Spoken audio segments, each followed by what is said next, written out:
Bisakah Anda tidur nyenyak malam ini, meski badai besar menanti di pagi hari? Saudaraku yang sedang berjuang, coba jujur pada diri sendiri. Mungkin, mana hati Anda benar-benar tenang? Kita hidup di zaman yang penuh kekhawatiran. Kita khawatir tentang pekerjaan esok hari, cemas tentang kesehatan anak-anak, takut akan masa depan yang tidak menentu. Kita berusaha mengendalikan setiap detail kehidupan, menyusun rencana A, B, C, bahkan sampai Z, tetapi pada akhirnya, kita tetap merasa lelah, cemas dan tidak berdaya. Kita memanggul semua beban ini sendirian, di pundak yang kecil dan ringkih. Dan tahukah Anda mengapa kita tidak pernah benar-benar merasa damai? Karena kita belum sepenuhnya melakukan satu hal yang paling mendasar dalam hidup. Seorang hamba menyerahkan semuanya pada Allah. Bukan hanya sebagian, bukan hanya setelah kita gagal, tetapi semuanya. Rencana Anda, kekhawatiran Anda, impian Anda, bahkan rasa takut Anda yang paling tersembunyi. Bayangkan sejenak, adakah kelegaan yang lebih besar daripada meletakkan beban seberat ribuan ton itu dan menyerahkannya kepada Zat yang Maha Kuasa, yang Maha Tahu, dan yang Maha Mampu menyelesaikan segala urusan? Ini adalah rahasia terbesar ketenangan. Ini adalah kekuatan yang mengubah hidup. Jika Anda siap melepaskan kendali dan merasakan keajaiban sejati dari tawakal, mari kita mulai perjalanan spiritual yang mendalam ini. Babak pertama, panggilan dari kedalaman hati mengenal tawakal sejati. Apa sebenarnya makna menyerahkan semuanya pada Allah itu? Banyak orang salah mengerti. Mereka mengira bertawakal, berarti duduk diam, pasrah tanpa berusaha. Mereka menyebutnya tawakal yang keliru, atau tawakal yang buta. Padahal tawakal sejati adalah sebuah seni hidup yang menuntut usaha maksimal, diikuti dengan penyerahan diri total. Rasulullah SAW pernah melihat seorang Arab, Badui yang meninggalkan untanya tanpa mengikatnya, sambil berkata, "Aku bertawakal kepada Allah." Lalu Rasulullah menegurnya dengan lembut namun tegas, "Bersabda, ikatlah untamu, kemudian bertawakallah." Ini adalah esensi dari penyerahan diri. Usaha, ikhtiar, adalah kewajiban kita sebagai hamba, sebagai bentuk penghormatan kita terhadap hukum sebab akibat yang Allah ciptakan. Tawakal adalah pengakuan kita sebagai hamba, bahwa hasil akhir mutlak berada di tangannya. Kita seringkali terlalu fokus pada mengikat unta usaha, hingga kita lupa atau meragukan Zat yang memegang tali kekang unta itu, Allah. Menyerahkan semuanya pada Allah berarti melakukan yang terbaik, menggunakan segala kemampuan, akal dan tenaga yang Allah berikan, menerima yang terjadi. Setelah berusaha, hati melepaskan semua hasil. Jika berhasil, kita bersyukur. Jika gagal, kita tahu itu adalah ketetapan terbaik darinya. Ini adalah sebuah langkah yang sangat berani, karena ia menuntut kita untuk melepaskan ego dan ilusi kendali yang selama ini kita pegang erat. Kisah pertama, tawakal di tengah api yang menyala. Mari kita lihat contoh paling heroik dari tawakal sejati. Nabi Ibrahim alaihissalam. Nabi Ibrahim diuji dengan ujian yang melampaui batas nalar manusia. Beliau dilemparkan ke dalam api unggun, yang sangat besar karena menolak menyembah berhala. Beliau diikat, dilontarkan dengan manjanik, dan dalam sekejap takdirnya adalah terbakar hangus. Ketika beliau sedang meluncur di udara, malaikat Jibril datang dan bertanya, "Wahai Ibrahim, apakah engkau membutuhkan bantuanku?" Nabi Ibrahim dengan ketenangan jiwa yang luar biasa, menjawab dengan jawaban yang menggetarkan seluruh langit, "Jika permintaan itu darimu, aku tidak butuh. Tetapi jika dari Allah, sesungguhnya Dia Maha mengetahui keadaanku." Beliau mengucapkan kalimat agung, "Hasbunallahu wa ni'mal wakil." Cukuplah Allah menjadi penolong kami, dan Dia adalah sebaik-baik pelindung. Beliau tidak meminta Jibril memadamkan api. Beliau hanya menyerahkan segalanya kepada Sang Pengatur alam semesta. Tawakalnya begitu murni, begitu total. Dan tahukah Anda apa yang terjadi? Api yang secara hukum alam seharusnya membakar, seketika menerima perintah ilahi. Kami berfirman, "Wahai api, jadilah dingin dan selamatkan Ibrahim." Surah Al-Anbiya 69. Api yang menyala-nyala itu berubah menjadi taman yang sejuk dan nyaman. Nabi Ibrahim keluar tanpa satu pun rambutnya terbakar. Kisah ini mengajarkan kita, ketika Anda menyerahkan segalanya kepada Allah, Dia akan mengubah hukum alam demi Anda. Allah akan mengubah api menjadi sejuk, Dia akan mengubah kegagalan menjadi kejayaan, Dia akan mengubah kerugian menjadi keberkahan. Syaratnya hanya satu, serahkan diri Anda sepenuhnya tanpa syarat kepadanya. Babak kedua, 7 area hidup yang harus kita serahkan. Agar tawakal menjadi efektif dan mengubah hidup Anda, kita harus menerapkannya di setiap aspek kehidupan. Ada 7 area utama yang paling sering kita ambil alih kendalinya dari Allah, yang menyebabkan kita gelisah. 1. Urusan rezeki dan harta. Kita sering berpikir, jika saya tidak lembur, saya tidak akan punya cukup uang. Atau, jika proyek ini gagal, saya akan bangkrut. Tawakal dalam rezeki adalah, bekerja keraslah. Seakan-akan Anda hidup 1000 tahun lagi. Tapi yakinlah bahwa rezeki Anda telah ditentukan sejak 40 hari setelah penciptaan Anda. Serahkan kecemasan tentang jumlah nol di rekening Anda. Serahkan ketakutan akan kemiskinan.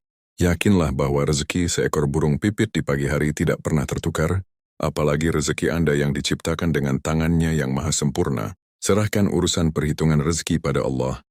Fokuslah pada ketaatan. 2. Urusan pasangan dan jodoh. Banyak orang menderita karena terlalu mengendalikan hasil pencarian jodohnya. Mereka takut terlambat menikah, khawatir mendapat pasangan yang salah, atau terlalu memaksakan kehendak pada seseorang yang bukan takdirnya. Tawakal di sini berarti, usahakan diri Anda menjadi pribadi yang baik, berdoalah dengan tulus, lalu serahkan nama orang yang Anda cintai itu pada Allah. Jika Dia adalah yang terbaik untuk Anda, Allah akan memutar segala takdir untuk menyatukan Anda. Jika tidak, Allah akan menggantinya dengan yang lebih baik, tanpa Anda perlu bersedih berkepanjangan. Serahkan urusan skenario cinta pada Sang Maha Sutradara. 3. Urusan kesehatan dan penyakit. Ketika penyakit datang, kita panik. Kita mencari pengobatan dari seluruh penjuru dunia. Itu baik, itu ikhtiar. Namun tawakal adalah ambillah obat, ikuti anjuran dokter. Tetapi yakini bahwa kesembuhan mutlak datang dari Allah, bukan dari pil atau dokter itu. Ketika Anda sudah berusaha dan sakit itu tetap ada, serahkanlah, ridhoilah. Karena Anda tahu, Allah sedang membersihkan dosa Anda melalui penyakit itu, dan menjanjikan hadiah yang lebih besar. Serahkan urusan kendali atas tubuh dan kesembuhan pada Sang Maha Penyembuh. 4. Urusan masa lalu dan penyesalan. Masa lalu adalah bagian paling sulit untuk diserahkan. Kita terus menyesali kesalahan kemarin, mengutuk keputusan bodoh yang pernah kita ambil. Ini adalah penjara yang kita ciptakan sendiri. Tawakal di sini adalah, bertaubatlah dengan sungguh-sungguh mohon ampunan, lalu serahkan semua penyesalan itu pada Allah. Yakinlah bahwa Allah telah mengampuni Anda jika Anda tulus. Jangan biarkan masa lalu menghancurkan masa depan Anda. Serahkan semua beban penyesalan Anda pada Sang Maha Pengampun. 5. Urusan masa depan dan ketakutan.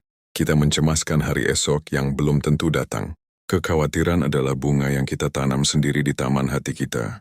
Tawakal adalah, berencana dan bekerjalah untuk hari ini, seolah-olah besok Anda akan mati. Serahkan semua ketidakpastian dan ketakutan akan hari esok pada Allah. Dia adalah Al-Wakil, yang maha memelihara, yang telah menjamin hari esok bagi seluruh makhluknya. Serahkan urusan ketidakpastian masa depan pada Sang Maha Perencana. 6. Urusan perasaan dan emosi. Ketika Anda dikhianati, disakiti, atau dikecewakan, rasanya sangat menyakitkan. Tawakal di sini adalah, maafkan mereka yang menyakiti Anda karena Allah. Lepaskan hak untuk membalas dendam dan menyerahkannya kepada Allah. Yakinlah bahwa Allah akan mengurus urusan orang yang zalim dan akan memberikan balasan terbaik bagi Anda di dunia atau di akhirat. Dengan demikian Anda membebaskan hati Anda sendiri dari rasa sakit. Serahkan urusan pembalasan dendam pada Sang Maha Adil. 7. Urusan hasil dari doa dan harapan. Kita sering menetapkan deadline atas doa kita. Kita ingin doa dikabulkan sekarang juga sesuai keinginan kita. Jika tidak, kita kecewa. Tawakal adalah, teruslah berdoa dengan yakin dan serahkan waktu pengabulannya pada Allah. Dia tahu kapan waktu terbaik. Bisa jadi Dia menunda karena ingin Anda lebih dekat padanya, atau Dia menggantinya dengan sesuatu yang jauh lebih baik daripada yang Anda minta. Serahkan waktu dan bentuk pengabulan doa pada Sang Maha Bijaksana. Bahas ketiga, misalkan keajaiban adalah penyerahan total. Serahkan semuanya pada Allah dan Dia akan menunjukkan keajaiban. Kisah kedua, unta yang kembali di tengah padang pasir. Mari kita ingat kembali kisah Khalifah Umar bin Khattab radhiyallahu anhu. Suatu kali ada seorang musafir di padang pasir yang kehilangan untanya, satu-satunya harta yang ia miliki. Pria itu sudah mencari ke segala arah, dari pagi hingga malam, tetapi untanya tetap tidak ditemukan. Ia merasa putus asa, terancam mati di tengah padang pasir. Lalu ia ingat pesan tentang tawakal. Ia berhenti mencari, berwudu dan salat 2 rakaat. Dalam sujudnya, ia menangis dan menyerahkan sepenuhnya urusan untanya kepada Allah. Ia berkata dalam hati, "Ya Allah, aku telah berusaha semampuku. Aku telah ikhlas. Jika engkau ambil untaku, berilah aku kesabaran. Jika engkau kembalikan, berilah aku rasa syukur. Aku serahkan semua urusan unta ini padamu. Setelah sholat, ia tertidur karena kelelahan. Ketika ia terbangun menjelang subuh, ia mendengar suara lonceng untanya. Ternyata unta itu berdiri tepat di sampingnya, dengan tali kendali yang terikat pada tiang tendanya. Musafir itu tidak perlu mencari lagi. Ketika ia menyerahkan usahanya, Allah menggerakkan unta itu kembali kepadanya. Saat ini adalah pengingat. Ketika Anda melepaskan, Allah akan mengambil alih. Tugas Anda adalah berusaha, berdoa, dan percaya. Selebihnya, biarkan Allah yang bekerja. Kisah ketiga. Beban 35 juta rupiah yang hilang seketika. Ada seorang ibu rumah tangga di Jakarta, Ibu Rina, bukan nama sebenarnya, suaminya di PHK, dan mereka terlilit hutang 35 juta rupiah dalam waktu yang sangat sempit. Ibu Rina bekerja serabutan, tetapi hasil yang didapat tidak cukup melunasi. Rasa cemas, takut diusir dari kontrakan, dan rasa malu menghantuinya setiap hari. Ia sudah berusaha menjual barang-barang, tetapi gagal. Dalam keputusasaan ia ingat ceramah tentang tawakal. Ia memutuskan untuk berhenti memikirkan angka 35 juta itu. Ia berkata pada suaminya, "Kita sudah berusaha. Mulai hari ini kita tidak akan membahas hutang itu lagi. Kita serahkan semuanya pada Allah. Kita fokus hanya beribadah dan bersabar." Mereka mulai sholat duha setiap hari, tahajud dan fokus bersedekah, bahkan dengan uang yang sangat minim. Beberapa hari kemudian, suami Ibu Rina mendapat telepon dari mantan bosnya yang sudah lama hilang kontak. Bosnya berkata, "Saya merasa harus membantu. Berapa hutangmu? Kirimkan nomor rekening sekarang." Suami Ibu Rina mengirimkan nomor rekening tanpa berharap banyak. Beberapa saat kemudian, ia mengecek saldo. Ternyata, jumlah 35 juta rupiah sudah ditransfer, lengkap tanpa syarat, tanpa perlu dicicil. Hutang itu lenyap seketika. Keajaiban terjadi bukan saat mereka mencari hutang, tetapi saat mereka menyerahkan kecemasan tentang hutang itu kepada Allah. Serahkan segalanya, dan masuklah ke gerbang ketenangan. Saudaraku, sudah tiba saatnya Anda meletakkan beban ini. Lihatlah ke dalam hati Anda. Apa yang paling membuat Anda cemas hari ini? Apakah besok? Apakah Februari masih lalu? Apakah orang lain? Tarik napas dalam-dalam. Ucapkan dengan tulus, "Ya Allah, aku telah berusaha sekuat tenagaku. Aku telah mengikat untaku. Mulai detik ini, aku serahkan segala hasil, segala kekhawatiran, dan segala ketidakpastian ini sepenuhnya kepadamu, Al-Wakil. Cukuplah Engkau sebagai penolongku." Ketika Anda menyerahkan segalanya, Anda akan mendapatkan 3 hadiah. Ketenangan jiwa. Anda akan tidur nyenyak, karena Anda tahu Zat yang Maha Kuat sedang memegang kendali. Keajaiban. Anda akan melihat solusi dan rezeki datang dari arah yang tidak Anda sangka-sangka, seperti api yang menjadi sejuk dan unta yang kembali. Kekuatan. Anda akan dibebaskan dari penjara kekhawatiran yang selama ini Anda bangun sendiri. Serahkan semuanya pada Allah. Sekarang, sebagai langkah awal penyerahan, saya ingin tahu, urusan apa yang paling berat di hati Anda saat ini? Yang siap Anda lepaskan dan serahkan kepada Allah hari ini juga. Tuliskan niat tulus Anda di kolom komentar di bawah ini, dan mari kita aminkan bersama.